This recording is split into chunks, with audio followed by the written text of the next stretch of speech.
Welcome, everybody. This is Hugh Massie, the chairman and founder of DNA Behavior International. And today I'm delighted to be hosting another identity conversation. And I have the great pleasure to have with me André Brisson. And Andre's up there in Canada, so he's getting a little colder for him for bunkering down for the winter.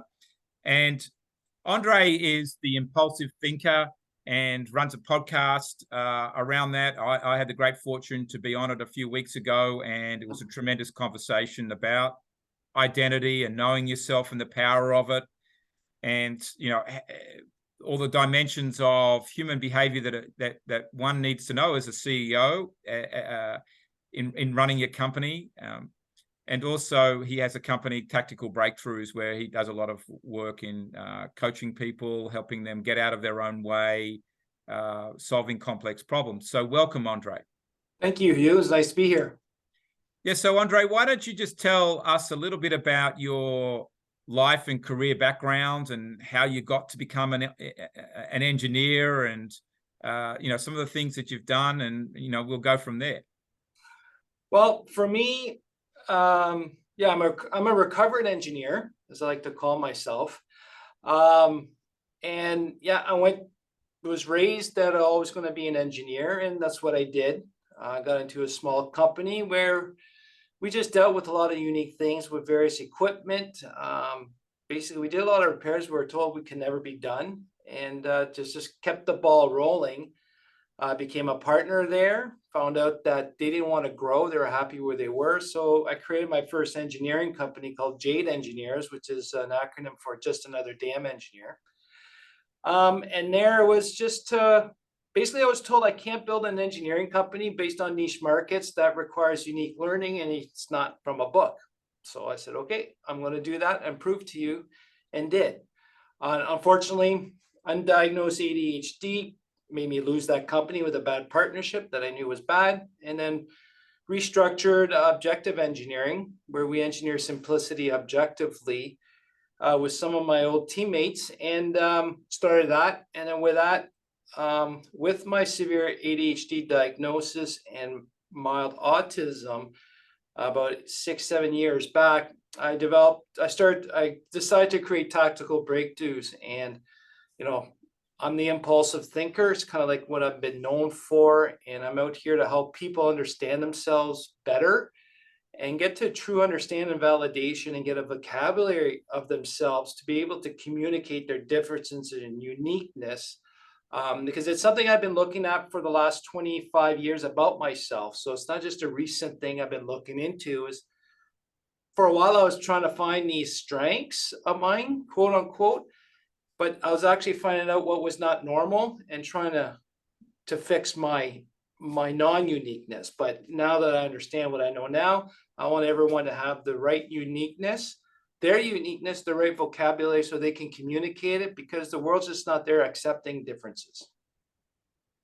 Yeah, it's a big thing for the world to to understand, accept, and respect differences. That's the sort of the key.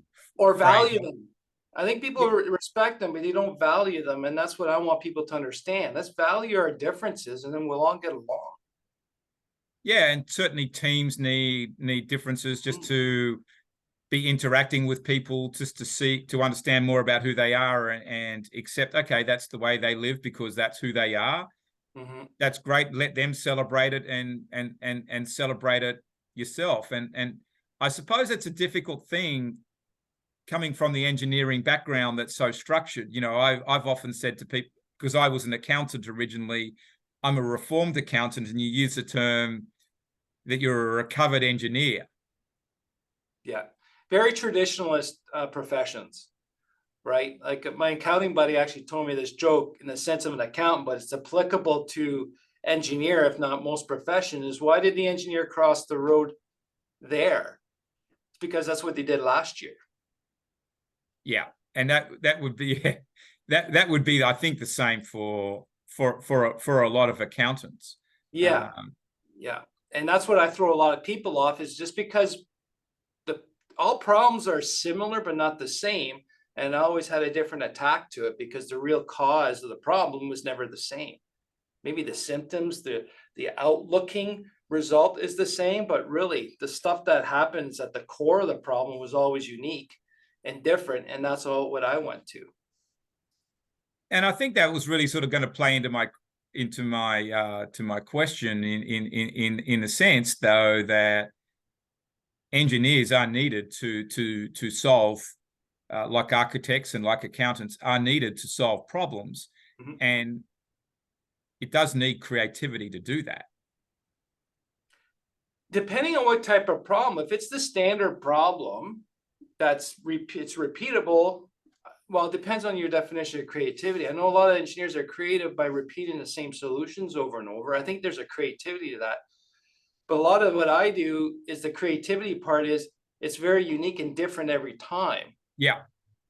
And then for me, especially in the construction site, that's where I've got to be known reputation wise, is I can solve real problems.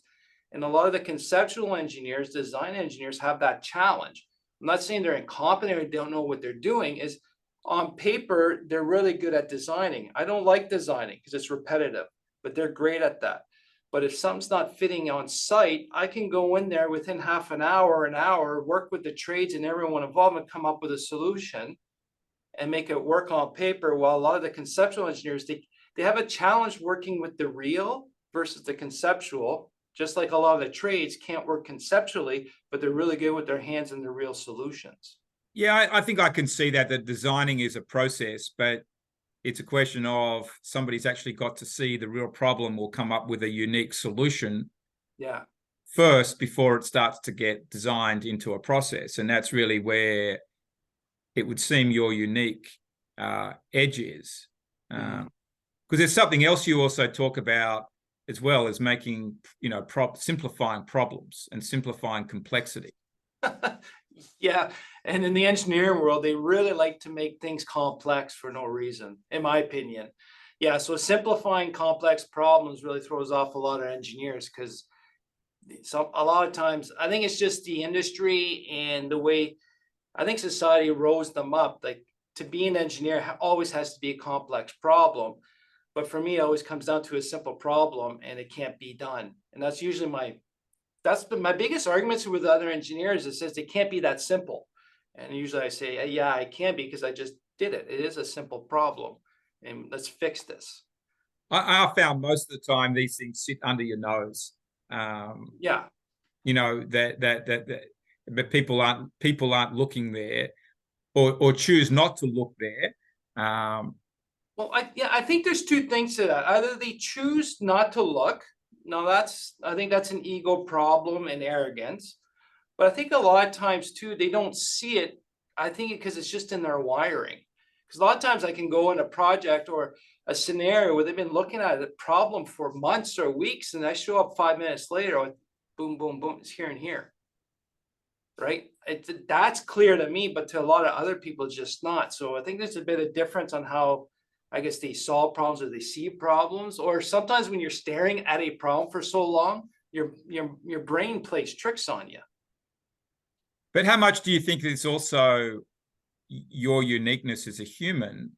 I know from your, for example, from your DNA discovery reports that you did, and for our listeners, André is an influencer style, but very importantly, you're extremely rational and creative, and you're on the edges, right on the edges there with those in terms of strength.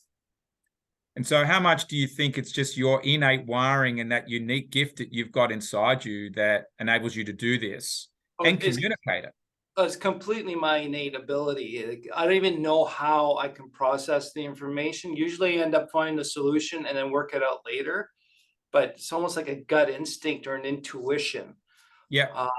But usually what I kind of find it, because I've been trying to put language around this lately, and usually when I'm talking to people or I'm asking questions, I'm always looking for what's missing, not looking for what's wrong. Yeah.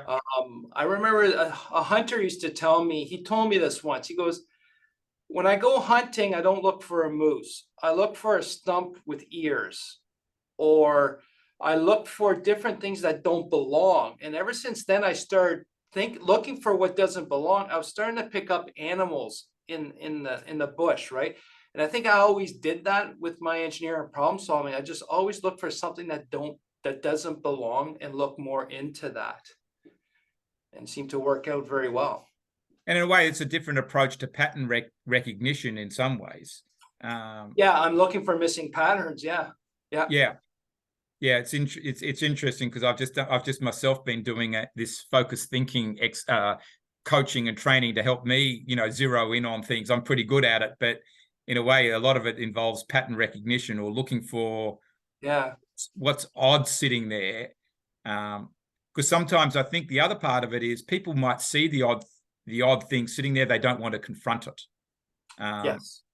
Or they think that everything else looks normal enough, so let's not worry about that because it's not going to interrupt the flow, whereas actually it is the outlier. Well, I think they're hoping it won't interrupt the flow. In the engineering world, that's usually what happens. Instead of owning up to a mistake or a possible error, they'll hope it can get buried or not be brought to light. And then usually by then the project is so out of whack, you can't go back to find out exactly where that started, but their ego is saved, but the client in the end gets messed up. Right. And I think part of what we're talking about here is being prepared to confront the truth. And I think that, from what I can see, there's no shortage of capacity from you to want to do that, to see it and actually just lay it out on the table and say, guys, this is it. And you need to deal with it, essentially. And I do that very well without looking for blame. I can go in any group. I don't care whose fault it is. I don't care how we got here. I need to solve this problem now for the client. And let's just be open and honest and get right to it. I guess I never, until we talked about this, I didn't understand that was a confrontational type of thing, but I can be confrontational, but in a very diplomatic or strategic way. Right. And I think, me sort of saying that doesn't mean that you have to be rude about it. I think you can say it nicely, as you say, without blame or without emotion. But it's going to be left said there and should be heard, or would be heard. And I think it's interesting that you called the engineering company Objective Engineering, because to me, this is all about objective thinking.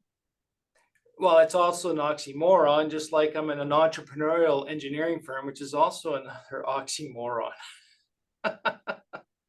Well, in some ways, yes, but I think there's a degree of you that wants to shake up engineering. I want to change how engineering is done in the field for sure. Yeah. And there's room. I think there's room to do that. And it seems that you can do that, I think, through just coming with the type of thinking that you have. But also, I've sort of picked up is your passion around human behavior and wanting to understand all the drivers of people. You've completed the DNA discovery, but I know you use StrengthsFinder, Colby, which is good. They're all bringing different parts of the recipe, if you want to call it that, or looking at people from different dimensions. That's all helpful. Well, I've always been a student of behavior since I was a little kid, actually. I was always curious how and why people reacted a certain way if the same information was provided to them from different people or different environments or different conditions. So I've been studying this a long, long time probably 5 or 6 years old. Yeah, so in an informal way, you were working on it. Yeah. And why do you think it's interesting? Because I worked on it for a long time informally. I realized when I looked at my journal before I actually got into the business, but one day I was so moved by some things I saw and how people dealt with money, I realized I had to be in it and I wouldn't be fulfilled. But do you think there's something about your childhood or background that got you looking at human behavior? 100%. Yeah. It's the dysfunctional environment I was raised in, surrounded by. And I know I've got this innate belief and principle system of fairness and justice, that it never made sense to me. Therefore, I inquired more and observed. And do you think it's also your ADHD in there and sort of feeling like, and you mentioned autism at one point, just you being different as a human got you to inquire it? Maybe people isolated you at times and you didn't know how to fit in? Yeah, I definitely had an aspect of it. Unfortunately, I was not a fawner. I was a fighter. Yeah. So yeah, with yeah, very confrontational, right? Yeah, something wasn't right. It wasn't fair. Therefore, I'll question and ask. And the thing that frustrated most people was I did it in the way that it was not rude or inconsiderate. Like a lot of teachers always had like I remember my principal telling my kids in grade school is it's very hard to give them discipline or trouble when he has valid reasons every time he challenged a teacher. Yeah. It's not like he was just being disruptive or disrespectful. It was always logical reasoning and always in pursuit of understanding why you had better rights or more right to lie or manipulate people. Like I even had challenges with my priest and when I was a kid. So yeah, I would think the ADHD definitely kind of aggravated, which created my more interest on why.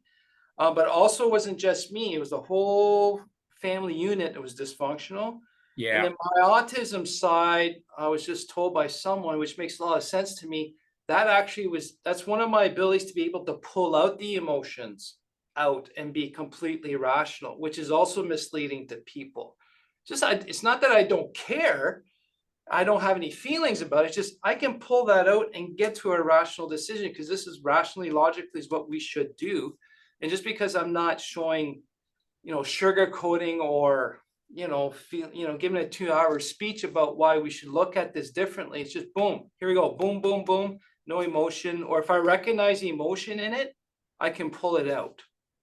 And I think that, to be honest, I think that's a gift that you have, not only for spotting the the abnormality in a problem or in a pattern for the engineering type business, but I think also it's a gift you have for the work you're doing, if I understand it, with tactical breakthroughs.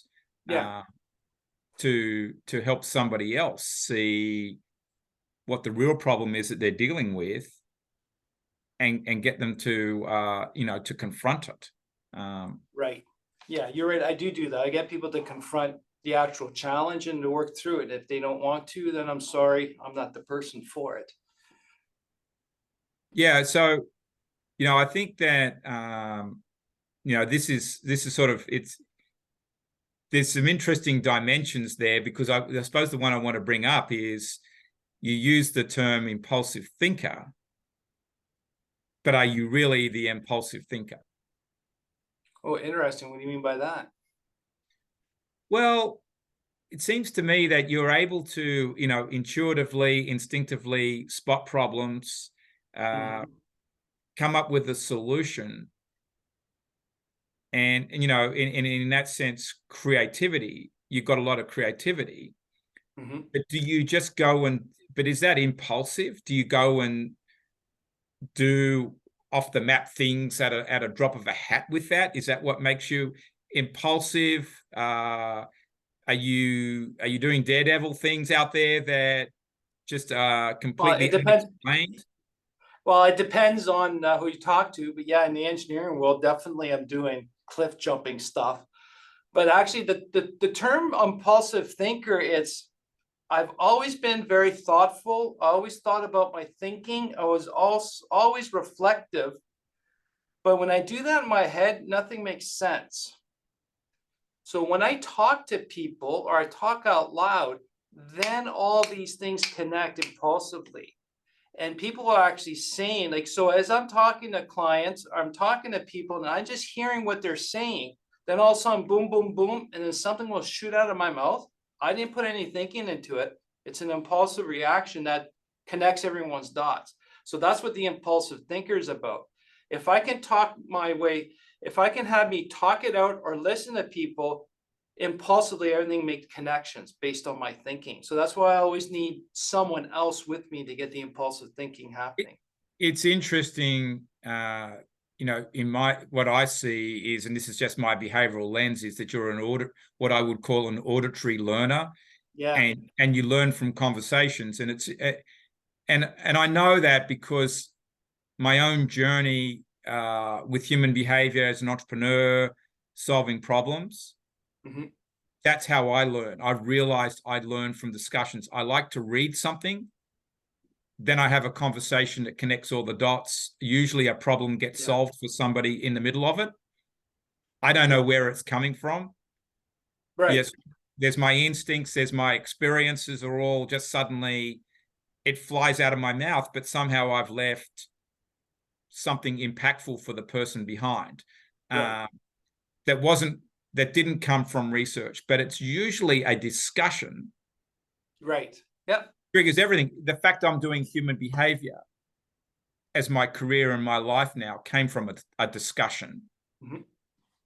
So I would say I don't know whether that's impulsiveness or not. Well, the solutions definitely come out impulsively. That's what the reference is to. But again, it all depends on definition of impulsive. Because a lot of times what I'm doing is I impulsively speak out, and then by the time I'm done talking, there's a solution out. So it's not like I go, let me think about this. It's just all of a sudden, boom, it's out there. And I don't put a lot of pre-thought into it, because even at the time, a lot of times when I'm done speaking, I'm like, whoa, that was a good idea. Well, that was a good solution. I didn't know where it came from. Yeah, I certainly think that being a instinctive, visionary thinker, a person that's able to brainstorm with people, connect the dots, I think absolutely are there. Is it impulsive? Maybe in my eyes, maybe if you jump off ledges with it, but in a way, you're a trailblazer as well, and you're helping others. Yeah, thank you. With that, I think. Yeah. Well, just to go back with the audible discussion, like with the ADHD brain, we have a challenge with processing things internally. So we actually have to talk it out. Yeah. So we can hear it through our ears, and all of a sudden everything makes sense. So that's also part of the process of the talking out loud. And I tell a lot of people to talk out loud, because now my brain's hearing it almost for the first time, but in a different way. But do you find your own problems get solved when you start having a conversation with someone, whether it's me or you talk with a colleague and you haven't been able to put together everything, and suddenly you actually just start saying it? Yeah, and boom, impulsively shows up. Like, that's the way I kind of refer it to. It's just like, boom, oh, dumb. I've been thinking about for 4 months, but then talking out loud, and just a lot of times people don't have to talk back or have an opinion. It's just me talking it out. To hear it again seems to connect a lot of dots as well. And how do you see this comes out in the tactical breakthroughs business? Well, I got the ADHD transformation journey program, where we work with clients, high achieving ADHD entrepreneurs, understand how their brain works, how to manage their symptoms so that they become strengths, and then also concentrate on the non-ADHD talents and strengths. And then you got some online learning, but we got group sessions where we just discuss challenges and discussions, and I just tie their dots for them. Either that's an ADHD thing, or that's a Colby thing, or that's maybe, that's your affective or ego in the way. Yeah. Or usually what happens is we're using someone else's measuring stick. You're not measuring your talents against yourself or your output to yourself. That's someone else's stick you're using. So I'm trying to get that out of the people's way and have their own measuring stick. Yeah, so a measurement for their own life that's not comparing themselves to somebody else or how much money they've got. Or just how I should be doing stuff, right? Every time I start following the rules of the books in my businesses, I always start having problems. But when I threw the book out the window and just did what seemed to be right to me, like, I learned from all these books. Yeah. But if it didn't make sense to me, I didn't follow them. I would take 1 or 2 bits and then create my own system that, like, my financial dashboard, my account still gives me a hard time about it. Every other finance people are saying, how can you just look at those numbers and make sense of your stuff? So when I look at the numbers you're telling me I'm supposed to, it makes no sense to me. But if I got these dials, I know if I'm going to have problems in 6 months or 2 weeks. I got my own early warning, and just if it works for you, do it. Doesn't matter what everyone else is saying it should be. If it works for you, do it, because we all see things uniquely and differently. Yeah, and also stress gets caused, I think, when you start comparing yourself to other people and what they're doing. And I think that's the big problem with comparing yourself to others. I think it doesn't hurt to learn from what they're doing. Correct. And put that into your mixing pot, but then it's got to come out unique. And no two sets of situations are the same. People develop differently. Opportunities come at different times. Yeah, and the other thing too is first of all, we're oddballs because we're entrepreneurs. All right. If you want to throw in ADHD and autism, even more oddball there. We're making money. Society doesn't like entrepreneurs making money, even though they require us and they need it. So we keep fighting the system no matter what. And to be told that the way you're doing things, the way you're thinking, the way you do things is natural for you, and that's what people need you for, even though they say they don't like it, but that's what they need you for. It's just, keep it up, keep up the good world. We need the people to be thinking off the cuff and not caring about the repercussions. That's why you have certain team members to do it. And just, we're fighting society as entrepreneurs, as anyone who's different, that doesn't follow the norm. And I'm a nonconformist, and I'll only conform if it makes sense for me and for everyone. But just because everyone wants to jump off a cliff doesn't mean I have to too. And that's what I want people to understand is what makes you unique, and let's make better use of that. And you know what, Hugh, you're really great at all this stuff. You're probably going to get heat from people, but you know what? Maybe you're in the wrong room. Let's look for another room. Different clients, different team members, family, even, or friends. You're sending a lot of goosebumps down my spine right now, because I think I've had to struggle with this, is to, going away from being an accountant, and then I became a wealth manager. Mm-hmm. No one could understand, why am I going into the other side of the world from Sydney to Atlanta, pursuing a human behavior career. And I realized that, I suppose in the strategic coach, Dan Sullivan type terms, not that I've been in the program, but I understand what it is. This was where my unique gift was. This is where I can be 10 out of 10, and particularly helping people with financial behavior. And seeing the realities of that, it took me on that path. It couldn't be explained. But sometimes things, I think, to make quantum leaps in life, which is something that I've sort of centered on, that it's not linear and you can't explain it, but it's sitting there. And if you're prepared you've got the courage to have a go, you can make that quantum leap. But you've probably got to be thinking about the world differently, yourself differently. You've got to see the world differently and yourself differently, and how you fit in, right? And be prepared to, like, I think my best friends have accepted that that's me and what I've done, my family, but you yourself have to go through that mental barrier, stigmas of, okay, what are people going to think? When in a way, when what you're saying is, which is what I had to do, is, well, it doesn't matter what they think. It's about you and your journey. Right. And get on. Exactly. Yeah. And like for me, the high achieving part, even then you can have a bunch of entrepreneurs, but the high achieving, ambitious entrepreneurs are even another step up. And that's another community that's hard to find. So now I've actually accepted, I'm not going to have any local friends per se that are within that mindset. Yeah. And that's okay. It's not like I dismiss everyone. It's just, you know what? I got friends all over the globe now that I consider friends, and that's just the way it's going to be.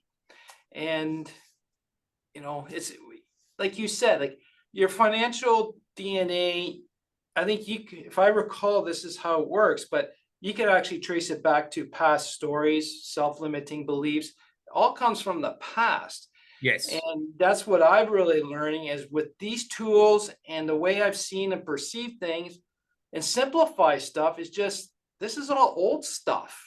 Let's work about now and let's get that old story rejig because this is who you truly are, not what you believe to be based on other people's stories. Yeah, I think you have to accept some of the past that you have and where some of this came from, accept it, Yeah. love it, appreciate it, and then move on. You know, and Take ownership of the past. It's like everyone says, like, you know, if you would have, do you think if you would be in a better place if you were diagnosed earlier? Possibly, maybe. If I had a different upbringing, possibly, maybe. But I've learned from all that. I've forgiven everyone in the past. But I think I'm here to help different people. And if I didn't have that experience, I wouldn't be able to be doing what I'm doing now. yeah, And based on what I've learned and observed, I'm sharing that. And if it can be beneficial to people, awesome. But I don't completely regret. It's maybe who I am today, and I'm proud of that. And what can I do to my kids so that they can go through hardship and adversity, but with better tools and scenarios than I had? yeah, I think that's right. I agree. I totally agree with that, Andre, and I think that's where you and I connect. And sort of the way I've been thinking about some of this is as I've been listening to you today is, I really see you as a disruptive thinker in Oh, in a way of not just your own life where you've continually peeled back the layers of the onion in a way and disrupted your own life and got yourself forward. And there's like me, I think that we still both got many steps to go because this book's only part way being written. Constant refinement. Yeah. Yeah, but I think you're also getting others to disrupt their own life and look around at who they are behaviorally, but also what they're doing, and potentially going and doing something different. I like that. I disrupt people's thinking of themselves. Yeah, and that's how I have been hearing it today. So I'm not saying don't think you're not the impulsive thinker, because I think in your language you are that. But it is also leading people to that quick mind that you have, and connecting the dots and creativity is getting people to disrupt their own thinking about themselves. And it might be, it might be sort of the interesting question that sits here might be, is how do you want to be remembered by others? Because I think this is a big part of identity. It's not just the purpose and the value sets, but it's how you want to be seen in the world and how do you want to show up and be accountable to that. Because I think that's the higher place of being, not just doing that, then will drive future decisions. Right. Yeah. And so maybe, as we sort of wrap this up, so from that perspective of your identity, how do you want to be seen? I actually had someone ask me that the other day. It's almost as if the question was actually, if you were going to make a movie about your life, what would be the title of it? Yeah. And right away, it popped in as The Misunderstood Challenger. And yeah, because I'm disrupting people's thinking of themselves. And, I've always kind of had the sense of, I keep people off balance a little bit, almost purposefully, because life is not comfortable. So keeping people off balance a little bit, to me, I'm doing them a favor because you can deal with some adversity and differences. And if we can do it in a setting that's safe and not high risk, and then when you get in those situations, it's kind of like a little bit of initiating risk or training. But yeah, I see myself, disrupt your thinking of yourself is a big one. And what I want to be remembered for is that someone simply asked me a couple questions and completely changed the course of my life. Change the course of your own life, but also theirs. Theirs, yeah. Do you see yourself as what if I said you saw yourself as a disruptive challenger? Yeah. Yeah, because it doesn't follow the natural course of the way things are done. Because in a way, it doesn't have to be understood, right? In No, in that rational sense of getting all the data and where did it come from? The fact is, it is, and that's so. So to me, you being the disruptive challenger fits very well with the objective thinking, being direct about it, confronting, logical in some ways. Because I think there's no lack of logic in it. It's not no, there's no emotional, logic. because I think impulsiveness can come from emotion. I think that it's the disruptive challenger, Mhm. and it doesn't have to, in my mind, it doesn't have to be understood. No, it doesn't, because it doesn't follow logic, that because since people don't understand it, there's no logic to it. And the one thing I do have an ability of is, like I say, I challenge people if they want to be, but at the same time, I see the unique person, I see their natural talents and strengths. Even though they don't see it, I see it. And I want to try and bring that out in people. And I think And that's that where it gets discomfortable for people, is because they don't quite understand what I see, but it makes sense somewhere at a subconscious level. and so it is very objective what you're doing, and let's sort of, for the listener here who might listen to this, it's not without data, because you are, through the discovery processes you get people to do, whether it's Colby Strengths Finder, or maybe even at some point DNA, or whatever tools you use. You look at numbers, you're looking at a range of things. Mhm. It's So also there is based a on lot my of data experience. gathering going on, but Right.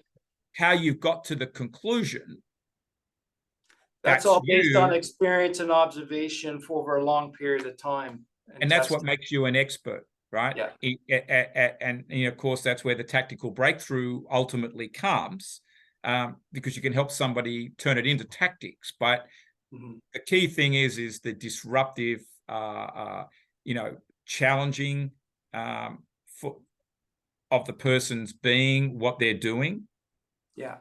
That's the key thing. And in a way, I like to do that in terms of helping people make a quantum leap, run them through a battery of processes, discovery, questions, Mhm. to start to own the fact why they might need to make a change. And this is where to make that change. Because I think a bellwether for a lot of the time of the problems is actually your health. And, at the end of the day, if you're not aligned and there is a problem, if you're feeling stressed somewhere. Yeah, and that's why mental health is a big thing for me, and then promoting that and having the discussions. Um, especially with men and in the Yep. entrepreneurial world, is, it is what it is, but let's, I tell people, take care of your mental health first, your physical health will follow. Nothing else, and even listening to a guy called Peter Attia the other day, and I don't know whether you know Peter, he's a longevity expert, but he sort of said, because somebody said, well, where do you start with your longevity planning? And he said, well, it's a given. You've got to have your mental health sorted out first. Yeah. And then you can deal with the physical health, the eating and things. And, and I've done a lot of work on that. I think at the end of the day, they've all got to be worked on, but because I think if you go and do some physical work, it can help the mental health and calming you down there. But there's no doubt, if you don't get your mental space right, it's hard to Yeah. do pretty much anything else. Physical work will help, but in the end, you still got to do the work, because what I really learned over the last few years is, if you got mental health conditions, your brain's working overtime to deal with that and to protect you from those stories or the past trauma or whatever. So your brain's not able to fully function and pay attention to your body 100%. So that's why I Yep. say, if you take care of your mental health so your brain can take care of the whole system effectively, not be tied up in the head trying to protect you, because that's what it does. Your adaptations, your maladaptive strategies are all your brain's way to protect you, to keep you safe. And it's what you believe to be afraid of, but may not be real. So your Right. brain really does that, and it does not work your whole system properly. No, and there's something we might talk about another day is your Yeah. heart and the role of your heart. Yeah, If the heart's huge. got a bigger brain than your actual brain. Yeah. And the signals the amount of signals going up from your heart. It's amazing how all of these things at the end of the day have got to be synced up. Yeah. And that's important if we're going to disrupt someone's life, because the place that they might have to make the change is not in the area they think they're going to make the change. Exactly. Yeah. Yeah. So as we wrap up, Andre, is there any tip you'd like to give our listeners, a book, a thought, anything that you'd just like to shoot out there to help them start disrupting their life? Well, the books could be an endless stream. Actually, but The Myth to Normal by Gabor Mate, that was a big influence on me over the last 4 or 5 months. That just all has to do with trauma, and how that affects mental health, and how society is actually causing a lot of these problems. And it was very, in a way, it was very validating that the way I've been thinking and seeing things is true. But honestly, the podcast, The Impulsive Thinker, yes, it's for the high achieving ADHD entrepreneur, but I get a lot of people listening who are not ADHD, so they can learn more about ADHD people they know, or actually non-ADHD entrepreneurs learning more about their businesses. But a lot of it has to do with self-development and self-awareness. So there's a lot of different things there. I'm believing I got a lot more value because I'm starting to listen to a lot of the feedback that I'm getting, and that's a good one, because all I want is people to be unique and be allowed to be unique. Develop your vocabulary of yourself so you can convince, or not convince, but to communicate your value to others, and to figure out your game. So be your game and play your game. That's pretty much what I got to say. Yeah, I think just as we wrap up, and I thank you for saying all of that. And I think absolutely, every entrepreneur needs to sort of celebrate their uniqueness. And for many of us, that's why we're out there doing something like entrepreneurship, because we are unique. We're on the edge in some way. But, it's okay. And I think the other part is, we said earlier today, don't compare yourself to anybody else. Just go and be you. Yeah, your own measuring stick. And remember, there's a lot more like us out there. It's just not next door. Yeah, and we need to liberate them. Yeah. Yeah. Well, thank you, Andre. It's been fantastic talking with you today. Well, thank you, Hugh. I learned a few more things about myself, so I appreciate that. Good.